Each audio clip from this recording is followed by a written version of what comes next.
अस्सलाम वालेकुम नाजरीन, वेदर अपडेट के साथ आपकी खिदमत में हाजिर हुए हैं। आपको बताते चलें, महकमा मौसमियात ने ताज़ा तरीन और अहम रिपोर्ट शेयर कर दी है। अब आने वाले दिन मुल्क के लिए इंतहाई खतरा बनने जा रहे हैं। मैं आपको मुकम्मल तफसील के साथ आगाह करता हूं, लेकिन उससे पहले वीडियो को लाइक और चैनल को सब्सक्राइब लाजमी करना है ताकि आपको हमारी नई वीडियो का नोटिफिकेशन सबसे पहले और बआसानी मिलता रहे।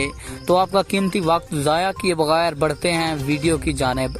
आपको बताते चलें, महकमा मौसमियात की ताज़ा तरीन रिपोर्ट के मुताबिक मुल्क भर में आज से लेकर 25 जुलाई तक इंतहाई खतरनाक तरीन बारिशी स्पेल दाखिल होगा, जो 25 जुलाई तक जारी रहेगा। आपको बताते चलें, ये बारिशी स्पेल इंतहाई खतरनाक बताया जा रहा है। कराची में सबसे ज्यादा बारिशें होंगी और सैलाबी सूरत हाल पैदा हो सकती है, जबकि नदी नालों में तूफानी होगी।